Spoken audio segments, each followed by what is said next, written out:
Question 22. Rakesh Limited issued 2000 equity shares of rupees 100 each. Issued समोर या विकायला काढले shares. Issued समोर 2000 shares at the rate rupees 100 each. विक्रीस काढले 2000 shares. At a premium of rupees 20 म्हटलेलं आहे प्लस प्रीमियम म्हणजे प्रीमियमची एंट्री वाढणार.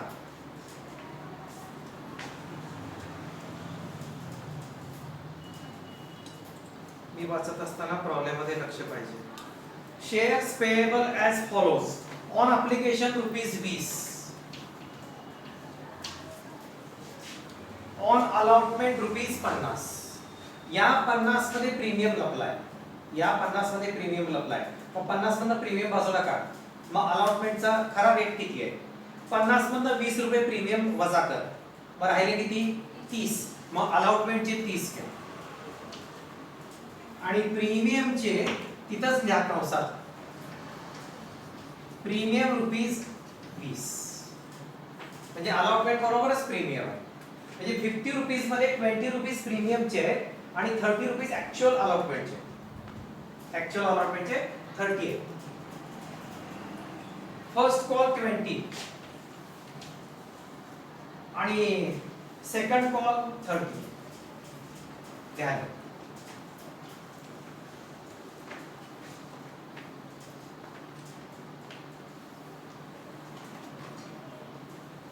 या टाइपचा प्रॉब्लेम एक झालेला आहे आपल्याकडं. तेव्हा काही जणांना डाऊट होती, ते तास क्लिअर करतो वेगळ्या मार्गाने. झालं? वाचा problem. Applications were received for 3000 shares. आपण विकायला काढले शेअर्स 2000 आणि लोकांनी अर्ज शेअर्सची मागणी किती केली आहे? 3000. मग ओव्हर सबस्क्रिप्शन झालं. म्हणजे अर्ज किती शेअर्ससाठी आले? 3000 शेअर्सची डिमांड आहे आणि आम्ही इश्यू किती करणार आहे? फक्त तरीही 2000 करणार आहे. मग एक्सेस ऍप्लिकेशन किती आले? Excess shares 1000. Excess shares 1000. ह्याला म्हणतात ओव्हर सबस्क्रिप्शन. इश्यू केलेल्यापेक्षा ऍप्लिकेशन रिसीव जास्त आलेले. ओव्हर सबस्क्रिप्शन बऱ्याच दिवसांनी. आता काय करूया? इथं जागा नाहीये.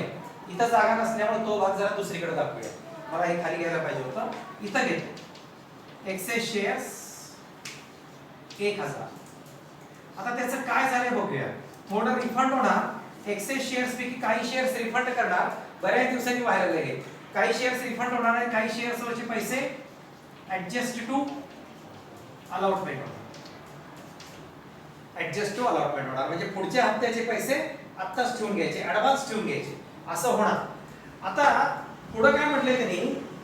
लक्ष पाहिजे. आता इथं तो प्रॉब्लेम आहे सगळा.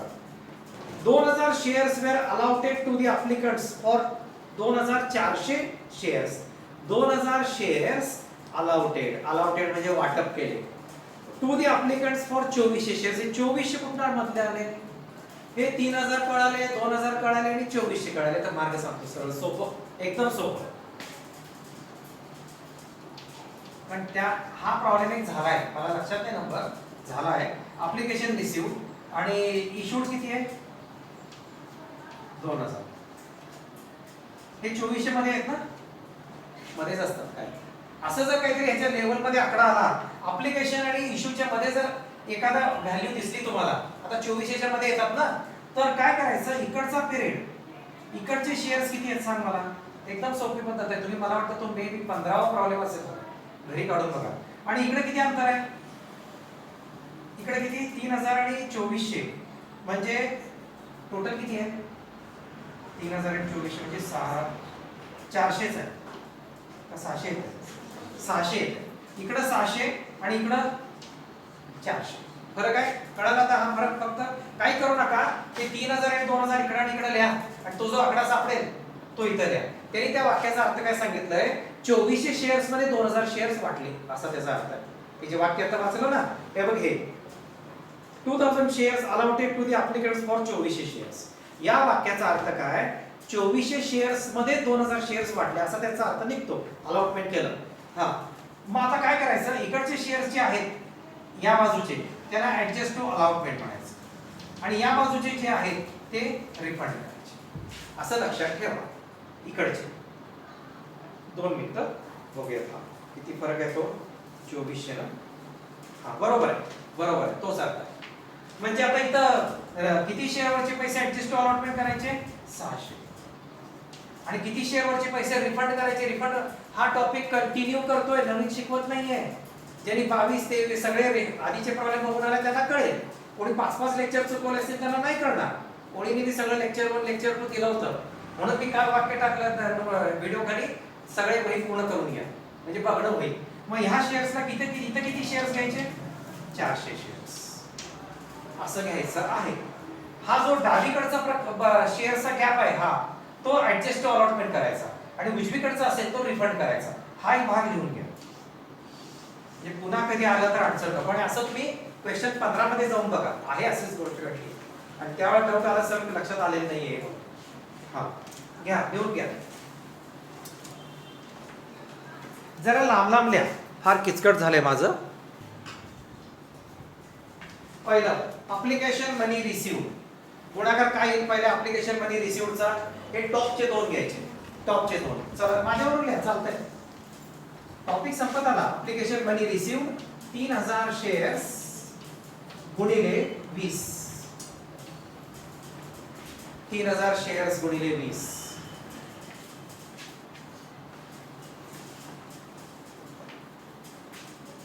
आता ह्याच्यामध्ये 3 पॉइंट्स आहे ना 3 points. Transfer to share capital नंतर रिफंड कशात करतात बँक थ्रू करतात आणि शेवटचं काय येणार ऍडजस्ट टू अलॉटमेंट. या सगळ्यांना एंट्री मध्ये काय द्यायचं असतंय क्रेडिट. या सगळ्यांना एंट्री मध्ये क्रेडिट द्यायचं असतं. आधी शब्द लिहिले. आता शेअर्स कसे लिहायचे बघा.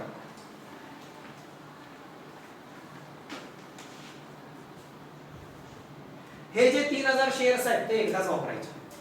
आता सगळीकडे इथून खाली पर्यंत सगळीकडे 2000 शेअर्स वापरायचे. अजून गणित पूर्ण वाचलेलं नाही आपण. कोणी कुठले शेअर्स बुडवले वगैरे काय वाचलेलं नाही. पुढे वाचू आपण नंतर. बर किती शेअर कॅपिटलला किती शेअर ट्रान्सफर करायचे जेवढे इश्यू केले ते तेवढे. आता हे वापरायचे. आता इथं 2000 हे सगळीकडे वापरायचे. दुसऱ्या एंट्री तिसऱ्या एंट्री चौथ्या एंट्री सगळीकडे. मग 2000 शेअर्स गुणिले 20. शेअर कॅपिटल शेअर्स किती ट्रान्सफर करायचे जेवढे इश्यू केले ते तेवढे. इश्यू विकायला काढले. रिफंड किती शेअरवरचे पैसे करायचे इथं आहे बघा. रिफंड किती शेअरवरचे पैसे करायचे 600 शेअरवरचे.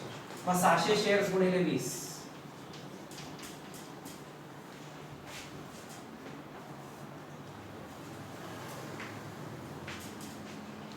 आणि ऍडजस्ट टू अलॉटमेंट किती करायचे 400 शेअर्स गुणिले 20.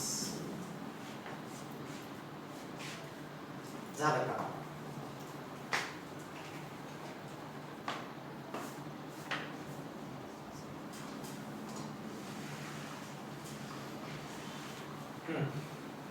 नंबर 3 अलॉटमेंट मनी ड्यू. अलॉटमेंट मनी ड्यू. अलॉटमेंटच्या वेळेला पैसे मागायचे. कॉल करायचे पैसे मागायचे. किती शेअर्सवर पैसे मागायचे 2000 शेअर्सवर. सगळीकडे 2000 घ्यायचे. एकदाच ते टॉपचं एकदाच घ्यायचं फक्त 3. आता 2000 शेअर्सवर किती रुपये प्रमाणे मागायचे कॉल करायचे 2000 शेअर्स इंटू 30. इथं बघायचं इथं बघायचं. प्रत्येकाच्या 2-2 एंट्रीज होतात. आणि ही एक मध्ये एक एंट्री वाढती. म्हणजे बेच ऑफ 8 आणि एक 9 एंट्रीज होतो. मग त्याच्यानंतर फॉर्फिचर शेअर फॉर्फिचर मग रिइश्यू मग आणखीन एक ट्रान्सफर ते नंतर. आता सांगा 4 नंबरला काय करायचं ते तर फळ्यावर बघा होईपर्यंत. अलॉटमेंट मनी रिसीव्ड. सगळे पैसे रिसीव्ड होणार नाही आहे कारण इथं ऍडजस्ट टू अलॉटमेंट आहे. ह्याचा अर्थ काय अलॉटमेंट पैकी काही पैसे अप्लिकेशनच्या पैशातनं ठेवून घेतले. सेम वाक्य बोलतो. अलॉटमेंट पैकी काही अमाऊंट अप्लिकेशनच्या पैशातनं ऍडव्हान्स ठेवून घेतले. पैसे अप्लिकेशनचे पण ह्याच्या नावाने ठेवून घेतले. मग त्यामुळे आता हे काय करायचं आहे हा ड्यूचा गुणाकार करा. 3 2 6 4 0 मायनस 60,000 मायनस हे ऍडजस्ट टू अलॉटमेंट वजा करायचे. आठवतंय का बघा सगळं व्हिडिओ वर. 4 दुनी 8 8,000 म्हणजे एंट्री कितीची होणार 52,000. घ्या 8,000 आणि हे 3 दुनी 6 बरोबर आहे. 60 वजा 8 52,000 ची एंट्री करा. का बरं 60,000 नाही मिळणार मला. 60,000 पैकी 8,000 आधीच जमा आहेत आपल्याकडे, आधीच जमा आहे.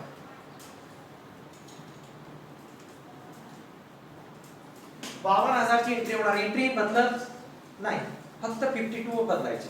60 च्या जागेला 52 द्यायचे, एवढंच करा. एका दिवशी तुमचा व्यवहार झाला आणि व्यवहार झाल्यावर त्याच्याकडे तुमचे आधीचे 5,000 आहेत आणि 50,000 ला व्यवहार ठरला, तर तू आता देताना किती देणार 45,000 देणार. त्याला म्हणणार आधीच्या व्यवहारात तुझ्याकडे 5,000 आहेत, आता मी किती देतो फक्त 45,000 देतो. तसा प्रकार आहे. आधी तुझेच पैसे त्याच्याकडे आहेत, मग देताना आता 45 देणार, व्यवहार पूर्ण. आता नंबर 5 कुठली एंट्री करायची. Share premium receive. इथं काही विषय नाहीये, इथं घेताना 2,000च घ्यायची. 2,000 शेअर्स गुणिले 20. 2,000 शेअर्स गुणिले 20.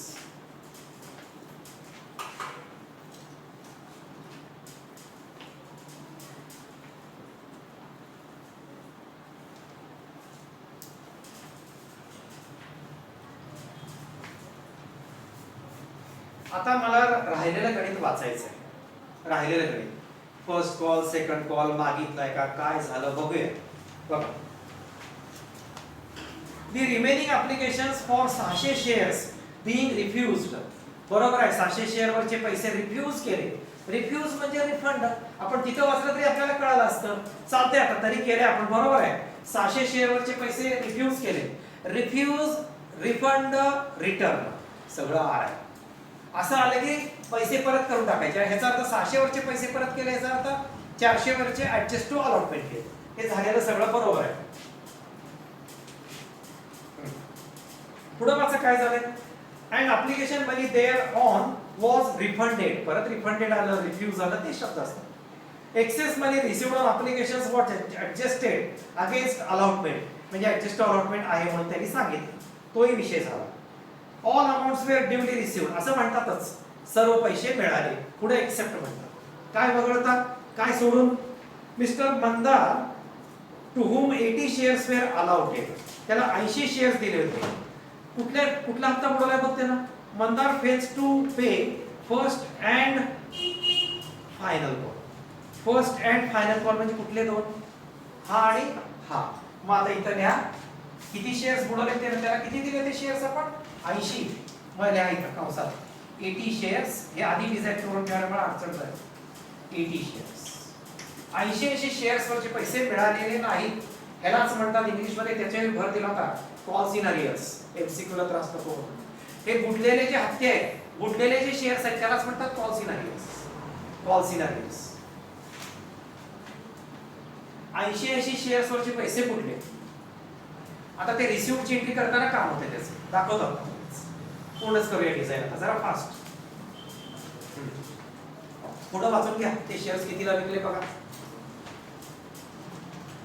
शेअर्स वेअर फॉर्फिटेड असं सांगतात. नुसते बुडले म्हणून सांगत नाही, ते शेअर जप्त केले म्हणून सांगतात.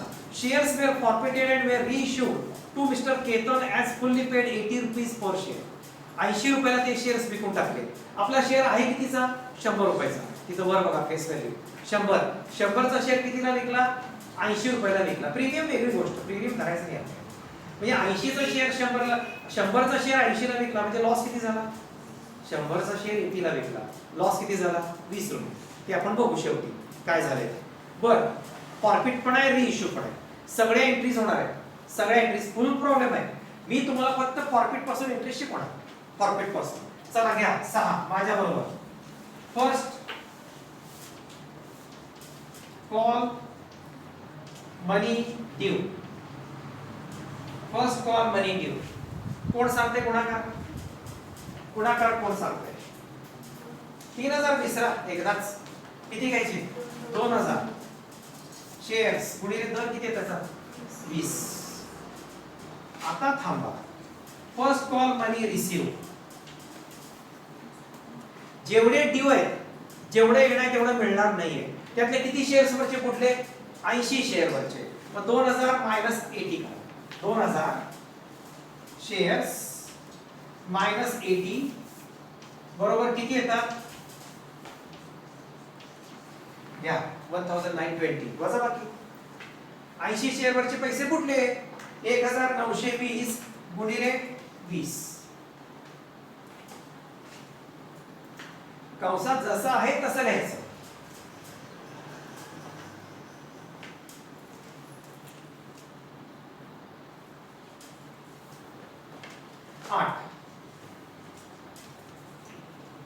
सेकंड कॉल मनी ड्यू परत 2000 गुणिले शेअर्स गुणिले लास्टचा हप्ता काय 30 आणि 9 सेकंड कॉल मनी रिसीव्ड हा फायनल म्हणा असू काय झाले वरती सेकंड म्हटले ना वरती हप्त्याला काय म्हटले हा हप्ता देताना काय म्हटले फायनलच म्हटले तिथे खाली फायनल म्हटले ना मग ह्याला सेकंडच म्हटले का फायनल म्हटले मग आपण पण फायनल म्हणायचं काय असेल तसं लिहायचं बघा त्यांना कुठलाही चान्स द्यायचा आणि मार्क कट करायला हा घ्या final final that is second.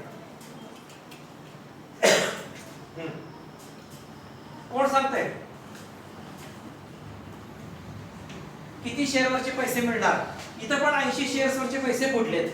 मग ड्यू किती आहे 2000 शेअर वर 2000 मायनस 80 2000 वजा 80 म्हणजे किती शेअर वरचे पैसे मिळणार 1900 परत 20 मग घ्या 2000 शेअर्स मायनस 80 शेअर्स बरोबर 1920 into 30 घ्या.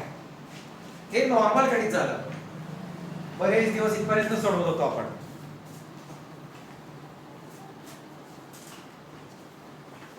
आता तिथं खाली जागा नाहीये तिथं दिसतंय मला तुमच्या खाली इथं दिसतंय पण मला ते व्हिडिओ मध्ये आलं पाहिजे. 10 11 आणि 12 अजून एंट्रीज आहेत कुठल्या फॉरफिचर ऑफ शेअर्स कळते का मराठीत त्याचा अर्थ शेअर जप्त केले रीइश्यू ऑफ शेअर्स जप्त केलेले शेअर्स पुन्हा विकून टाकले आणि शेवटी एक ट्रान्सफरची एंट्री आहे. ट्रान्सफरची एंट्री आताच एक 2 प्रॉब्लेम झाले शिकवायला सुरू केली होती आज करीन मी एक्सप्लेन. हा लिहा आता 10 ला काय लिहायचं किती शेअर जप्त करू जेवढे 80 शेअर्स बुडलेत पण तेवढे शेअर्स आपण फॉरफिट करूया. मग घ्या 80 शेअर्स फॉरफिटेड लिहा 80 shares forfeited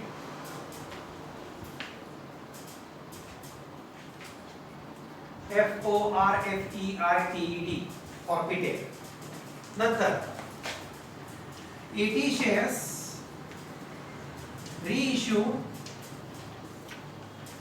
at rupees 80 each कितीला विकला 80 शेअर्स 80 रुपयाला विकले 100 चे 80 ला विकले 20 रुपये लॉस. 100 कुठे आहे का तिथं फेस व्हॅल्यू आहे 100 हे 80 ला विकले 20 रुपीज लॉस.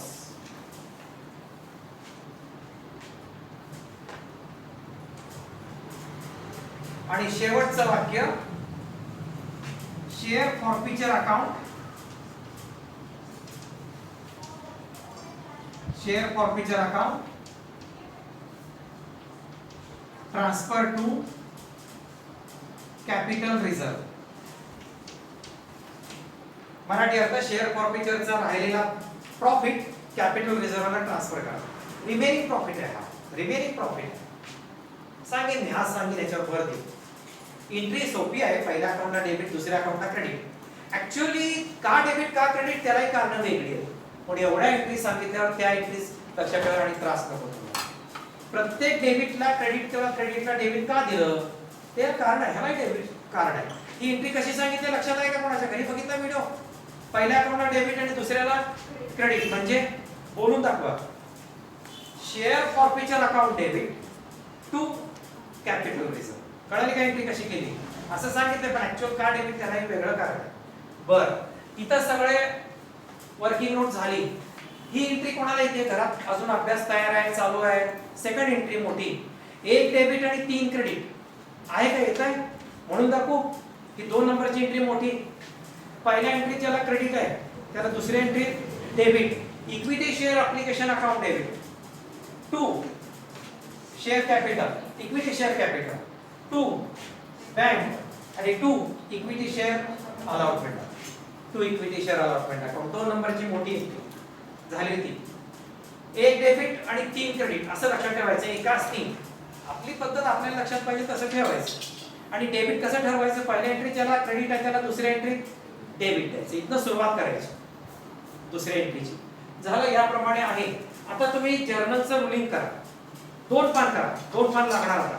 सगळ्या एंट्रीज करायचे आणि मी फक्त या 3 एंट्रीज घेणार आहे आता. 3 एंट्रीज एक्सप्लेन करणार आहे. रुलिंग करा सर्वांनी. 2 पान करा फुल पान.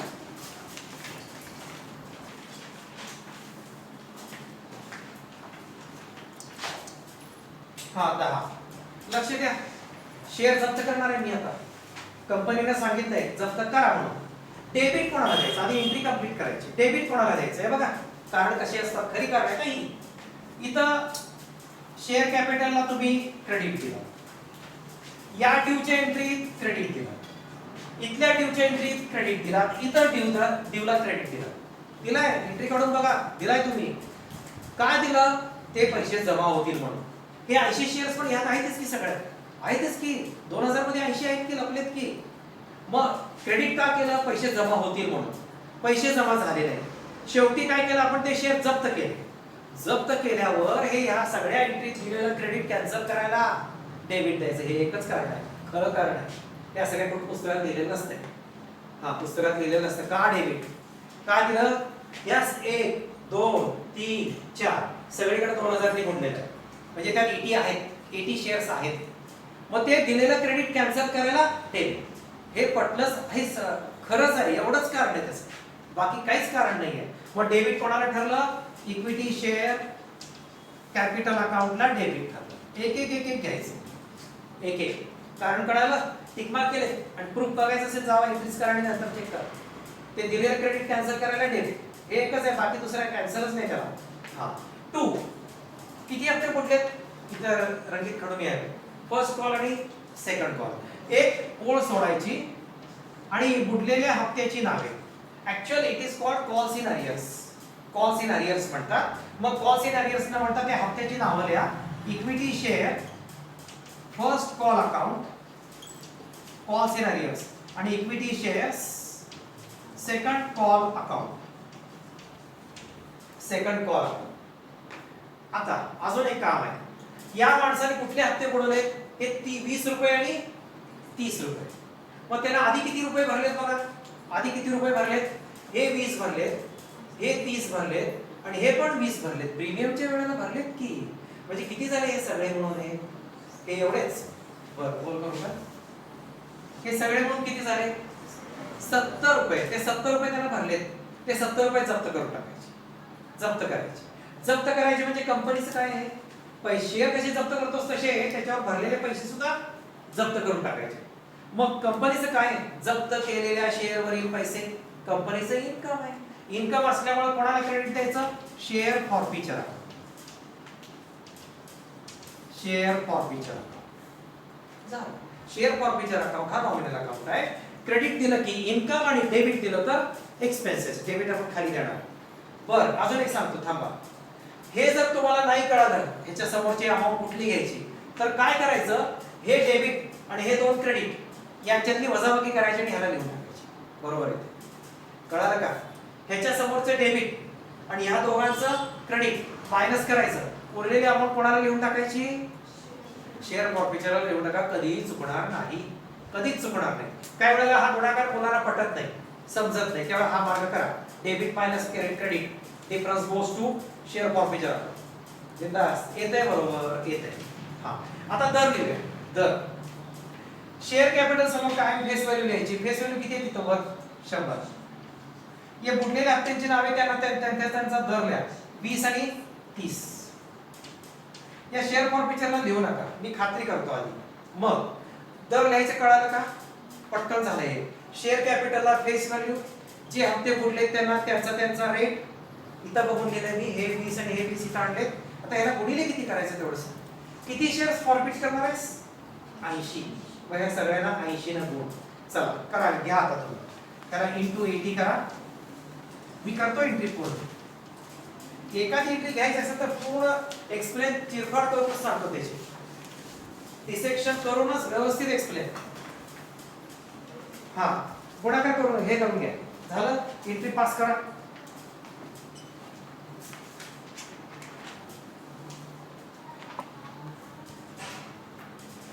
गुणाकार करून घ्या. हे डेबिटला 100 गुणिले 80 8000. इथं 1600.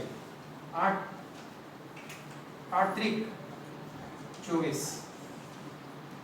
घ्या. फरक किती आहे? हा फरक काढा आणि इथं लिहून टाका. किती येतो फरक? 3 4. म्हणजे फरक किती आहे? 4. घ्या. मी मगाशी काय बोललो लक्षात आलं का? हे डेबिट आणि हे दोन क्रेडिट वजाबाकी करा म्हणजे इथला डिफरन्स येतो बरोबर.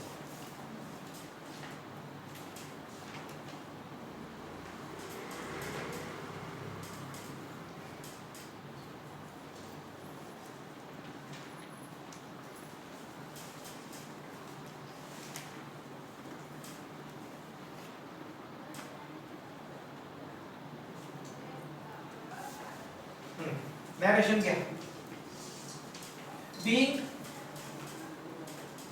being 80 shares 80 forfeited, being 80 shares forfeited,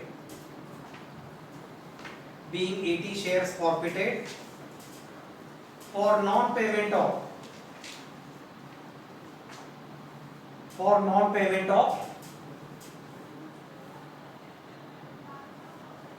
first call and final call. First call and final call.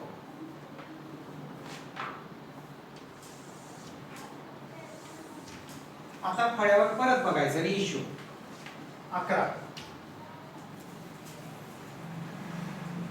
आपण जे शेअर्स विकणार आहे त्याची फेस व्हॅल्यू किती आहे? 100. असं तुम्ही पण लिहायचं, परीक्षेमध्ये फक्त लिहायचं नाही. फेस व्हॅल्यू 100 आहे. रिइश्यू कितीला केले? आहे माझ्या लक्षात सगळं. 80 रुपीज ला केले. रिइश्यू म्हणजे पुन्हा विकले. 80 ला केले. मग लॉस किती झाला इथं कंपनीचा? 20 रुपये.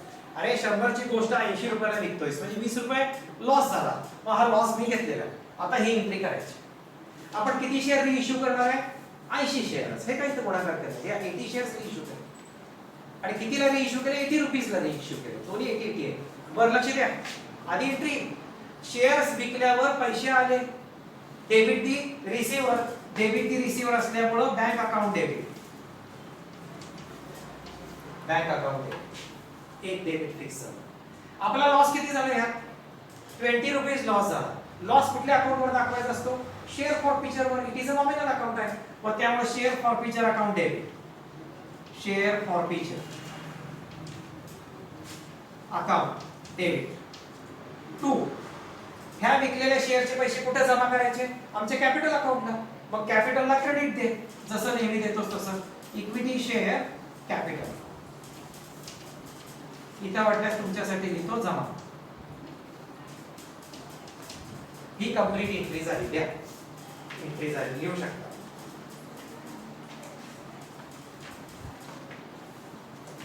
हे सगळं लिहायचं. इथं मी वर लिहिलंय त्याच्यामुळे सोपं जातंय.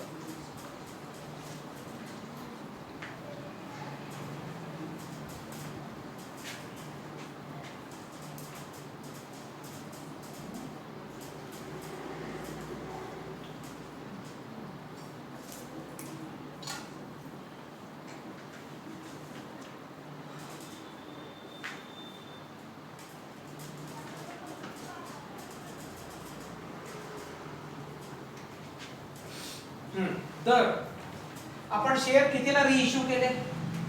80 रुपयाला केले. इथं 88. आपल्याला मिळणार किती? 80 रुपये मिळणार. लॉस किती झाला आमचा कंपनीचा? 20.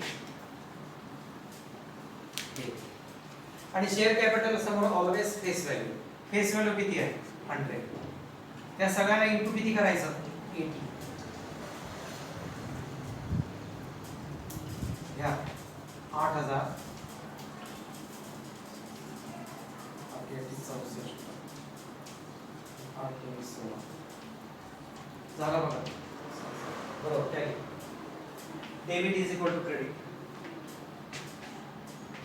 अशा मोठ्या एंट्रीज आल्या की काय करायचं हे मॅच करून बघायचं होतंय काय त्याचा वेगळाकडे येतील हे वेगळ्याकडे every debit has corresponding credit. हा ह्याचा नॅरेशन घ्या जरा आवरा पडतो.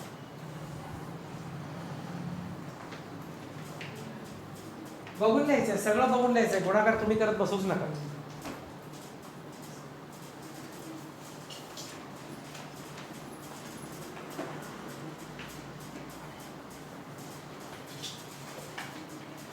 Narration.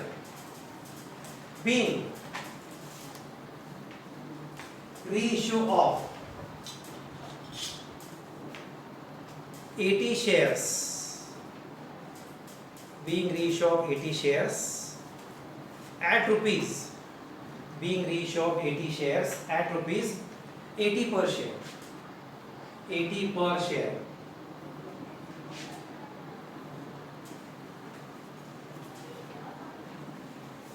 आता शेवटची एंट्री अजून त्या एंट्रीतलं डेबिट क्रेडिट खरं सांगत नाही तुम्हाला आता करून टाकूया. काय वाक्य आहे शेवटचं किती नंबरचं वाक्य आपलं किती नंबरचं आहे बघा ते शेवटची entry 12 share forfeiture account debit पहिल्या अकाउंटला डेबिट टू कॅपिटल रिझर्व. इथं पैसे कुठले घ्यायचे हा प्रॉफिट आहे हे काय बोलताना सांगितलं नाही इन्कम आहे प्रॉफिट आहे त्यातनं हा लॉस वजा करा 4000 मायनस 1600 वजा करा किती येते काय 4000 मायनस हा प्रॉफिट शेअर फॉरफिचरवरचा हा लॉस वजा बाकी करा किती प्रॉफिट राहिला बघा राहिला प्रॉफिट राहिला 2400 ची एंट्री करा. आणि इथं तुमच्यासाठी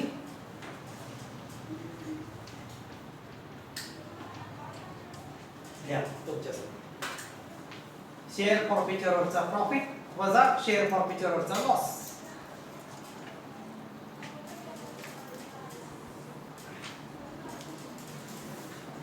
त्याला नॅरेशन अरे तेच नॅरेशन आहे त्याच्या मागे बिंग लाव त्या वाक्याच्या मागे बिंग लाव आणि सगळं आहे तसं लिह.